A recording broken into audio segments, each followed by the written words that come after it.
இன்றைக்கி விஜய் அவர்கள் சேலமில் ஒரு பெரிய மாநாடு ஒன்று நடத்தியிருக்கிறாரு.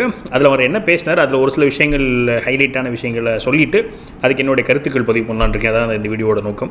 நான் உங்கள் மணியின் குப்பி, நீங்கள் பார்த்துட்டு இருக்குது பாசிட்டிவ் பாலிடிக்ஸ். ஸோ விஜய் அவர்கள் என்ன பண்ணாருன்னு சொன்னால், எனக்கு ஃபஸ்ட்டு விஷயம் ரொம்ப ஷாக்கிங்காக இருந்தது. அந்த ஸ்பீச்சில் எல்லோரும் பணம் கொடுப்பாங்க உங்களுக்கு ஓட்டு போடுறதுக்கு. ஓட்டுக்காக ஒரு 1000, 2000, 5000, 10,000லாம் கண்டபடி கொடுப்பாங்க, ஏகப்பட்டது கொடுப்பாங்க.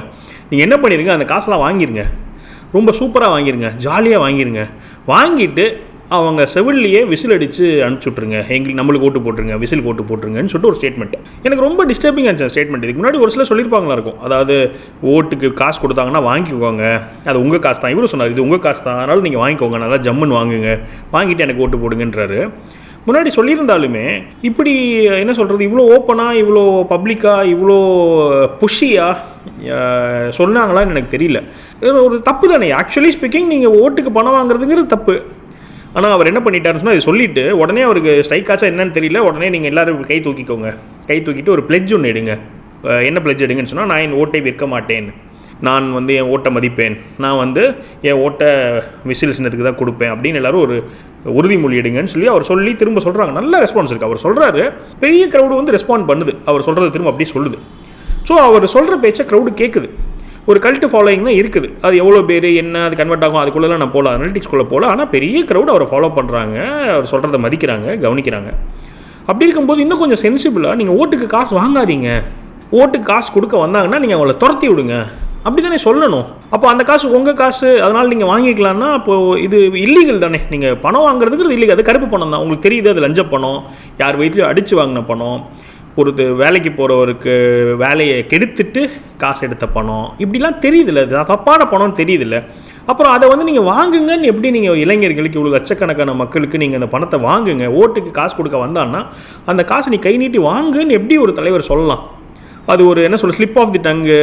எல்லோரும் சொல்கிறாங்க வாங்குங்க, இல்லை அது உங்கள் இஷ்டம், இப்படி சொல்கிறதுங்கிறது வேறு. நீங்கள் ப்ரொபகேட்டே பண்ணுறீங்க, நீங்கள் புஷ் பண்ணுறீங்க, வாங்குங்கன்னு சொல்கிறீங்க, நல்லா வாங்குங்கிறீங்க. அப்போது இது இல்லீகல்னு நினைக்கிறேன். ஆக்சுவலி ஸ்பீக்கிங் சட்டப்படி இது குற்றம்னே நினைக்கிறேன் நான். நீங்கள் ஓட்டு நான் விற்க மாட்டேன்னு உறுதிமொழி எடுத்துட்டு அப்போ அந்த காசு எதுக்காக வாங்குறீங்க? நீங்கள் உங்களுக்கு பிடிச்ச பார்ட்டிக்கு தான் ஓட்டு போட போகிறீங்க, அப்போ அந்த காசு எதுக்கு? உங்கள் காசுன்னா அது எப்படி உங்கள் காசாக மாறுது? அப்போது போய் எடுத்துக்கலாமா? உங்கள் காசுன்னு சொன்னால் அவர் அரசியல்வாதி வீட்டுக்கு போயிட்டு அந்த பணத்தை எடுக்க முடியுமா? அது உங்கள் காசுன்னு சொல்லுவீங்களா? அப்போ இது எவ்வளோ ஒரு சிறுபிள்ளைத்தனமாக, ஒரு இன்சென்சிபிளான ஒரு தலைவரோட ஸ்பீச்சு. இந்த சினிமாவில் இருந்துட்டு அவங்களுக்கு என்ன ஆகுது பிரச்சனைன்னு கேட்டிங்கன்னா, நிஜத்துக்கும் ஒரு எக்ஸாகரேஷனுக்கும் ஒரு பொய்க்கும் வித்தியாசம் தெரியாமல் போயிடுது. அப்போது அது ரொம்ப ஒரு தப்பான ஒரு ஸ்டேட்மெண்ட்டு. அது எப்படி ரியாக்ட் பண்ண போகிறாங்க மற்றவங்க, எப்படி அதை கண்டனம் பண்ண போகிறாங்கன்னு பொறுத்துட்டு தான் பார்க்கணும். இது என்னோடய ஃபஸ்ட் ஒப்பீனியன். நீங்களும் என்ன நினைக்கிறீங்க? அது தப்பு தானே நினைக்கிறீங்களா?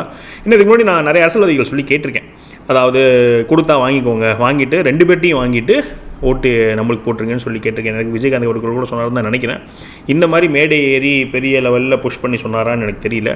உங்களோட கருத்துக்கள் கண்டிப்பாக பதிவு பண்ணுங்கள். இது ஃபஸ்ட்டு பார்ட். எனக்கு இதை பற்றி ஒப்பீனியன் கண்டிப்பாக சொல்லி ஆகணும்னு நினச்சேன். இன்னொன்று என்ன சொன்னாருன்னு சொன்னால், யாராவது ஒரு அரசியல்வாதிக்கு திராணி இருந்தால், தெம்பு இருந்தால், தனியாக என்ன மாதிரி தனியாக கட்சி ஆரம்பித்து தனியாக மக்களை சந்தித்து 1% ஓட்டு வாங்குங்க பார்ப்போம், 1% ஓட்டு வாங்குங்க பார்ப்போங்கிறாரு. என்ன இது லாஜிக்? இது ஏற்கனவே பண்ணியிருக்காங்கல்ல. இப்போ கமலஹாசன் தானாக கட்சி ஆரம்பித்து சுயமாக தான் ஆரம்பித்து சுயமாக பார்த்து தானே அவர் ஓட்டு வாங்கினார். 1% மேலே தானே ஓட்டு வாங்கினார். அப்போ தனியாக ஆரம்பிக்கப்பட்ட கட்சி தானே. அப்புறம் இந்த விஜயகாந்த் அவர்கள் எடுத்துக்கோங்களேன், விஜயகாந்த் அவர்கள் தான் எடுத்து அவர் 8% ஓட்டே வாங்கினார். அப்போ இதெல்லாம் எப்படி இது எப்படி தாண்டி அவங்க யாரை மீன் பண்ணுறாருன்னே தெரியல. ஒருவேளை எடப்பாடி பழனிசாமியும் ஸ்டாலின் அவர்களை மட்டும் சொல்கிறாரான்னு நினைக்கிறேன். ஏன்னா எம்ஜிஆர் ஆரம்பித்த கட்சி இவங்க வாங்கிட்டாங்க, கருணாநிதி ஆரம்பித்த கட்சி, அண்ணா ஆரம்பித்த கட்சி, அப்படி சொல்ல வராருன்னு தெரியல. மற்ற கட்சியில் இருக்காங்களே 1% ஓட்டுன்னு சொல்லக்கூடாதுல்ல. இப்போ இவருமே என்ன சொல்லிக்கிறாருன்னா, இவரே 1% வாங்கினாருன்னு ப்ரூவ் பண்ணல. இவர் என்ன சொல்லிக்கிறாருன்னா, நம்மளுக்கு 30% நம்ம தாண்டி போயிட்டோங்கிறாரு. அது என்ன பின்னணி தெரியல. இவங்களாம் உள்ளுக்குள்ளே பேசி அஃப்கோர்ஸ் 1% ஓட்டை தாண்டி தான் எடுப்பார், அதில் எனக்கு குழப்பம் இல்லை. இருந்தாலுமே என்ன ஒரு லாஜிக்கு? இது எப்படி மக்கள் எப்படி புரிஞ்சுப்பாங்க?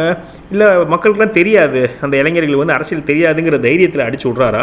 கமல்ஹாசன் இருக்கிறாரு, இப்போ டிடி விதிநகரனுமே வாங்கினார், அதுக்கப்புறமா விஜயகாந்த் அவர்கள் இருந்தார், இப்படி எல்லாருமே நிறைய பேர் ஆரம்பிக்கிற எல்லாருமே வாங்கி. இப்போ சீமான் அவர்கள் கூட எடுத்துக்கோங்களேன். என்ன ஒரு குற்றச்சாட்டு வைப்பாங்கன்னா, சீமான் அவர்கள் இன்னொருத்தர், இவர் ஆரம்பித்த கட்சியில் ஹீஸ் நாட் தி ஃபவுண்டர், இன்னொரு ஏற்கனவே இருந்த கட்சி தான் அவர் எடுத்துக்கிட்டாருன்ற மாதிரி ஒரு குற்றச்சாட்டு வச்சாலுமே, அப்போ இனிஷியல் ஸ்டேஜில் அது 1% கிடையாது, 0.5% கம்மியாக தானே அவர் ஓட்டு இருந்தது. இப்போ 8% ஓட்டு இருக்குன்னா அப்போ பாக்கி 7.5% ஓட்டு அவர் தனியாக அவர் சொந்தமாக நின்று தானே ஜெயிச்சு வாங்கியிருக்கிறாரு. அது எப்படி இவங்க வந்து இவ்வளோ பெரிய பூசணிக்கு எப்படி சோத்தில் மறைச்சிட்டு ஒரு ஒரு பஞ்ச் டைலாக் பேசுகிறாருன்னே தெரியல. அது ஒரு ஃப்ளாடு பஞ்ச் டைலாக்கு. இப்போ அண்ணாமலை அவர்கள்லாம் கட்சி அண்ணாமலை அவர்கள் பிஜேபியில் இருக்க போகிறாரு, அதில் எனக்கு குழப்பம் இல்லை. பட் ஸ்டில் அண்ணாமலை அவர்கள்லாம் கட்சி ஆரம்பிச்சாருன்னா அசால்ட்டாக எவ்வளோ வேணால் ஓட்டு எடுப்பார். இப்போ 11.24% பிஜேபி தனியாகவே ஜெயிச்சதுன்னு சொன்னால் அண்ணாமலை அவர்களுக்கு வந்து எனக்கு தெரிஞ்சு அவர் புஷ் பண்ணி பயங்கர ஃபோர்ஸாகவும் பேசுவார். அங்கே ஒரு பெரிய பார்ட்டியில் இருக்கும்போது நிறைய அவருக்கு வந்து ஷார்ட்டேஜஸ் இருக்கும், ஷார்ட் கம்மிங்ஸ் இருக்கும். சென்ட்ரல் கவர்மெண்ட் பண்ணுற தப்புக்கு இல்லாட்டி யாரோ ஒருத்தர் செய்கிற தப்புலாம் இவர் வந்து ஜஸ்டிஃபை பண்ண வேண்டிய கட்டாயம் இருக்கும். இந்த மாதிரி ஏகப்பட்ட ஷார்ட் கம்மிங்ஸோடு தான் அவர் பண்ணிட்டு இருக்காரு. தனியெல்லாம் கட்சி ஆரம்பிச்சார்னா இவர் மாதிரி அவர் என்ன வேணால் பேசலாமே, பயங்கர ஸ்ட்ராங்காக பேசலாம், பயங்கர புஷ்ஷாக பேசலாம், கம்ஃபர்டபுளாக ஒரு 2 digits ஓட்டு வாங்கிடுவார். எனக்கு குழப்பமே இல்லை அதிலெல்லாம். அப்படி எல்லாருமே இருக்கிறாங்க, மக்களும் ஆதரவு தெரிவிக்கிறாங்க. அதெல்லாம் எப்படி கண்ணிலேயே படாமல் யாராவது 1% ஓட்டு தனியாக வாங்கி காமிங்கன்னு சொல்லிட்டு அவரும் வந்து இன்னும் எலெக்ஷனே நிற்காமல் இவ்வளோ திமிராக பேசுகிறான்றதும் அதுவும் எனக்கு லாஜிக்கலே படல. மூணாவது ஒரு ½ an hour பேசினார். அந்த ½ an hourல மக்கள் பிரச்சனை, தமிழ்நாட்டில் என்ன இஷ்யூஸ் இருக்குது, என்ன அட்மினிஸ்ட்ரேஷன் ஏன் வந்து இந்த மாதிரி சோக்காக இருக்குது, ஏன் லா அண்ட் ஆர்டர் பிரச்சனை இருக்குது, இப்போ ADGP டிஜிபி வந்து இப்போ பொறுப்பு டிஜிபி தான் இருக்கிறாரு, அப்புறம் வந்து நிறையா அரசு எல்லா இவங்கெல்லாம் வந்து போராட்டம் பண்ணுறாங்க. இது எல்லாம் பார்த்தோன்னா இந்த 30 minutes not more then 3 minutes இந்த விஷயங்கள்லாம். 27 minutes வந்து பஞ்ச் டைலாகு, ஒரு ரியாக்ஷனு, ஒரு பில்டப்பு, இதுதான் 27 minutes. 3 minutes தான் ஆக்சுவல் மக்கள் பிரச்சனை என்ன இஷ்யூங்கிறது. அதுவும் மேலோட்டம் நுனிப்பில் மேயிருதுமாங்களா, அது மாதிரி தான் இருக்குது. எனக்கு இதை பார்த்து என்ன தான் ஸ்ட்ரைக் ஆச்சுன்னு சொன்னால், ஒரு ஆக்டிவிஸ்ட் இருக்கார், சோஷியல் ஆக்டிவிஸ்ட், ஃபுட் ஃபார்மர் அப்படின்னு ஒருத்தர் இருக்கார். நீங்கள் கேள்விப்பட்டிருப்பீங்க, இல்லைனா கூகுள் பண்ணி பாருங்கள் ஃபுட் ஃபார்மர்னு சொல்லிட்டு. அவர் என்ன பண்ணுறாருன்னு சொன்னால், லேபிள் படோ இந்தியா அப்படின்னு ஒரு மூவ்மெண்ட் ஸ்டார்ட் பண்ணி எல்லாரும் ஒரு பேக்கேஜ் குட்ஸ் வாங்கினீங்கன்னா லேபிள் படிங்க. அவன் வந்து பெருசாக ஆரஞ்சு படம் போட்டிருப்பான் ஆரஞ்சு ஜூஸில், ஆனால் நீங்கள் பின்னாடி திருப்பி பார்த்தீங்கன்னா 5% கூட ஆரஞ்சு இருக்காது. ஏமாத்துறான் அவங்கள, ஒரு பேக்கேஜிங்கில் ஏமாத்துறான், லேபிள் படிங்கன்னு சொல்லிட்டு அவர் ஒரு மூவ்மெண்ட் ரன் பண்ணுறாரு, மிகப்பெரிய மூவ்மெண்ட்டு. அவருக்கு வந்து அவார்ட்லாம் கூட சென்ட்ரல் கவர்மெண்ட்லாம் ரெகக்னைஸ்லாம் பண்ணாங்க. அந்த மாதிரி இது பேசுகிறது பார்த்தீங்கன்னா தூய சக்தி, நான் நாட்டை திருத்த போகிறேன், நாட்டை காப்பாற்றுறேன், நான் காப்பாற்றுறதுக்கு தான் வந்தேன், இப்படி தான் பேச்சு. ஆனால் ஸ்பீச்சுக்குள்ளே நீங்கள் போய் பார்த்தீங்கன்னா எப்படி ஆரஞ்சு ஜூஸ்னு பெருசாக படம் போட்டு உள்ளே 5% ஆரஞ்சு இருக்கோ அந்த மாதிரி இந்த ஸ்பீச்சில் 3%, 10, 5% தான் வந்து ஆக்சுவல் இஷ்யூ. அதுவும் மேலோட்டமாக நுனிப்புல் மேறது தான். பாக்கி 27 நிமிஷம் வந்து ஃபுல்லாக இந்த மசாலா ஐட்டம் தான். அதனால யாருக்கு எந்த பிரயோஜனம் கிடையாது. அங்கே இருக்கவங்க சும்மா கை தட்டலாமே இல்லையா, அது என்ன பிரயோஜனமும் கிடையாது. இந்த மசாலா படம் எடுத்து இப்போ அது படமும் இந்த அரசியலே மசாலா அரசியல் ஆகிடுச்சுன்னு வச்சுக்கோங்களேன். எஜுகேட் பண்ணுறது கிடையாது, எப்படி அட்ரஸ் பண்ண போகிறாங்கன்றது தெரியாது. அவர் சொல்கிறாரு, எதுவுமே தேவையில்லைங்க, அனுபவம் தேவையில்லைங்க, படிப்பு தேவையில்லைங்க, இன்டெலிஜென்ஸ் தேவையில்லைங்க, நல்ல எண்ணம் இருந்தால் போதுங்க, சூப்பராக செம்மையான ஒரு நல்லாட்சி கொடுக்கலாங்கிறாரு. அப்போ எவ்வளோ தூரம் அண்டர் எஸ்டிமேட் பண்ணுறாருல ஒரு அரசாங்கம் நடத்துகிறத. அவர் கட்சிக்குள்ளே அவங்க பேச்சை கேட்க மாட்டேங்கிறாங்க. போன பொதுக்கூட்டத்தில் அவர் சொல்கிறாரு, கொஞ்சம் விட்டு கொடுத்து பண்ணுங்கள், எல்லாம் ஒத்துமையாக வேலை பண்ணுங்கன்னு சொல்லிட்டு இப்போ முந்தா நாள் ஆரம்பித்த கட்சியில் அவ்வளோ பிரச்சனை இருக்குது, அவர் வந்து அட்ரஸ் பண்ணிட்டுருக்கார். இன்றைக்கி நடந்த பொதுக்கூட்டத்தில் இன்னொரு பெரிய பிரச்சனை வந்து ஒரு 37 வயசு நபர் ஒருத்தர் இறந்து போயிட்டார் இந்த பொதுக்கூட்டத்தில். எப்படி இறந்தார், இவங்க வந்து என்ன சொல்கிறாங்கன்னா அவர் இயற்கை எதுனாருன்றாங்க, கூட்டத்தில் வந்து அவருக்கு ஒழுங்காக இது கிடைக்காம இறந்துட்டாருங்க, சூரஜ்னு ஒரு மகாராஷ்டிரா பையன் அப்படிங்கிறாங்க. அதுக்கு ஒன்றும் பின்னாடி நம்மளுக்கு தெரியல. எவ்வளோ ஒரு சீரியஸான விஷயம் அட்மினிஸ்ட்ரேஷனுங்கிறது, எவ்வளோ பிரச்சனைகள் இருக்குது. அங்கே போன வாட்டி ஒரு இடத்துல 40 பேர் இருந்தாங்க, இப்போ ஒருத்தர் இறந்துருக்காரு, எல்லா பொதுக்கூட்டத்தில் யாராவது ஒருத்தர் இறந்துட்டுருக்காரு, பெர்மிஷன் கிடைக்க மாட்டேங்கின்னு புலம்பிட்டு இருக்கிறாரு. அப்படி இருக்கும்போது தமிழ்நாடு கவர்மெண்ட் எவ்வளோ அசால்ட்டாக சொல்கிறாங்க பாருங்களேன். பாபா படத்தில் ரஜினிகாந்த் அவர்கள் சொல்லுவார், நான்லாம் வந்து நிற்கக்கூடாது, எல்லாம் ஜாலி ஆயிடுச்சுல, உங்களுக்குலாம் நாட்டை ஆள்றதுங்கிறது அவ்வளோ ஜாலியாக போயிடுச்சுல, அவ்வளோ சாதாரணமாயிடுச்சுல, எவ்வளோ பேர் வாழ்க்கை வந்து அதில் அடங்கியிருக்குது, கோடிக்கணக்கான மக்களோட வாழ்க்கை அடங்கியிருக்குது, இப்படிலாம் பேசலாமான்னு ரஜினிகாந்த் டைலாக் வச்சுருப்பார். ஸோ அதே மாதிரி எவ்வளோ சாதாரணமாக சொல்கிறாருன்றீங்க, என்ன வேணால் பண்ணிக்கலாம், என்ன வேணால் பார்த்துக்கலான்னு சொல்லிட்டு. எனக்கு என்ன பயம், நான் இதெல்லாம் நம்ம ஏன் பேசுகிறோம், ஏன் பயம்னு கேட்டால், அவர் சொல்கிறது எல்லாமே தப்பு, சில்லி, டேஞ்சரஸ் எல்லாம் தெரியுது. அதே சமயத்தில் அது நடந்துடுமோன்னு ஒரு பயமும் இருக்குது. ஏன்னா மக்களுக்கு வந்து அதனே பிடிச்சிருக்கு. இப்போ ரீசெண்டாக நான் ஒரு இன்டர்வியூ ஒரு சின்ன பிட் ஒன்று பார்த்தேன், ஒரு கிளிப்பு. அது என்னன்னு கேட்டிங்கன்னா, இப்போது ஜனநாயகனோட டேரக்டர் இருக்கார்ல, அந்த ஜனநாயகனோட டேரக்டர் அவர் பெரிய சபரிமலை ஐயப்ப பக்தர், சாமி கும்பிட்றவர். அவர் ஸ்பீச்சில் சொல்லிப்பார், துணிவுன்னு ஒரு படம் வந்துச்சு, வாரிசுன்னு ஒரு படம் வந்துச்சு, அது கூட சேர்ந்து கடைசி விவசாயின்னு ஒரு படம் வந்துச்சு. ஆனால் மக்கள் வந்து எதை கொண்டாடினாங்க, துணிவு வாரிசு தான் கொண்டாடினாங்க, கடைசி விவசாயம் யாருமே பார்க்கலையே, பெருசாக கூட்டமே போலியே. அது பெரிய நஷ்டம் அனுபவிச்சாருன்னு நான் கேள்விப்பட்டிருக்கேன். விஜய் சேதுபதி அந்த படத்துக்கு ப்ரொடியூஸும் பண்ணியிருக்காருன்னு கேள்விப்பட்டிருக்கேன். One of the best movies. நீங்கள் அந்த கடைசி விவசாய படம் பார்க்கலன்னா கண்டிப்பாக பாருங்கள். சோனிலேயோ ஜீலியோ இருக்கும் படம், கட்டாயம் பாருங்கள். ரொம்ப பாசிட்டிவான படம் தான், ரொம்ப சோகமாலாம் இருக்காது. நிறைய பேர் அது சோகம் நடிச்சு பார்க்க மாட்டிங்கன்னா அதை அப்படி இருக்காதிங்க, கண்டிப்பாக போய் பாருங்கள். பிரில்லியன்ட்லி மேடு மூவி. ஆனால் யாரும் சீண்டலை. அது மாதிரி இப்போ வந்து இவர் பண்ணுறது தான் வந்து மக்கள் வாங்குறாங்கன்னா ஆச்சரியப்பட முடியாது. அதான் விதி போல் அப்படின்னு நினச்சிக்க வேண்டியதான். ஸோ அந்த பயம் இருக்குது நம்மளுக்கு.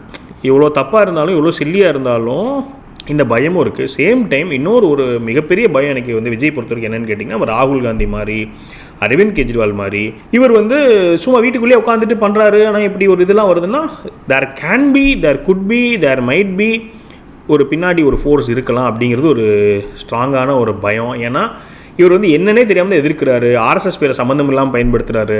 அப்போது அந்த மாதிரி ஒரு பின்னாடி ஒரு ஹேண்ட் இருக்கிறதுக்கான பாசிபிலிட்டி ரொம்ப ஜாஸ்தி. அப்போ இது டிஃப்ரெண்ட்டான ஒரு ரூபத்தில் ஒரு டீப் ஸ்டேட்டோடைய வேலையை இருக்கலாம் அப்படின்னு நம்மளுக்கு ஒரு பயம் வருது. ஸோ இது எல்லாத்தையும் எனக்கு என்ன தோணுச்சு அப்படிங்கிறதான் தான் நம்ம நம்ம சேனல் எல்லாத்துலேயும் ஷேர் பண்ணலாம் அப்படின்னு நோக்கம். நீங்கள் என்ன நினச்சிங்க இதை பற்றி? உங்களுக்கு வந்து விஜய் பற்றி என்ன நினைக்கிறீங்க? ஏன்னா இது ஒரு லிட்மஸ் டெஸ்ட்டுன்னு நினைக்கிறேன். இது ரிசல்ட் வரும்போது தான் தெரியும் நம்மளுக்கு எந்த அளவுக்கு மக்கள் வந்து கண்மூடித்தனமாக இருக்கிறாங்க. இன்னொரு மெயின் ரீசன் நம்மளுக்கு வேறு ஆல்டர்னேட்டிவும் பெருசாக தெரிய மாட்டேங்குது. இப்போ அண்ணாமலை அவர்கள் இருந்தாங்கன்னா நம்ம கன்ஃபார்மாக நானே புஷ் பண்ணிடுவோம். அண்ணாமலையை விட்டுட்டு இப்படி போடுறியாப்பான்னு சொல்லி வாயை திறந்து கேட்கலாம். இப்போ அந்த பிரச்சனையும் நம்மளுக்கு வந்து செகண்டரி ஆகிடுது. அப்போது ஏன்னா சொன்ன மாதிரி ரொம்ப lucky fellow Vijay, one of the most luckiest politicians நினைக்கிறேன். இப்போ ரிசல்ட் வந்தால் தெரிஞ்சிடும் எவ்வளோ லக்கியா இல்லை என்னன்றது தெரிஞ்சிடும். நீங்கள் உங்களோட கருத்துக்கள் பதிவு பண்ணுங்கள், நீங்கள் என்ன நினச்சிங்க அப்படிங்கிறத. ஸோ தட் நம்ம எல்லாத்துக்கும் பரஸ்பரம் தெரிஞ்சுப்போம். நிறைய பேர் சொல்லுவீங்க இந்த மாதிரி விஜய் பற்றி ஏன் பேசுகிறீங்க சார், விஜய் பற்றியே பேசாதீங்க, விட்டுருங்க அவனை பார்த்தா அப்படின்னு சொல்லுவீங்க. ஆனால் நம்ம என்ன சொல்கிறது, கண்ணை மூடிட்டு இருக்க முடியாதுல்ல. பெரிய விஷயம் நடந்துகிட்ருக்கு. இளைஞர்கள் அவ்வளோ பேர் வந்து போயிட்டுருக்காங்க. அட்ரஸ் பண்ணி தான் ஆகணும். என்ன நடக்குதுன்றதை டிஸ்கஸ் பண்ணி தான் ஆகணும். அதனால் என்னால் இதை அவாய்ட் பண்ண முடியல. நீங்கள் உங்களோட கருத்துக்கள் பதிவு பண்ணுங்கள். மேலும் ஒரு பாசிட்டிவ் பாலிடிக்ஸ் வீடியோ சந்திக்கிறேன். வணக்கம்.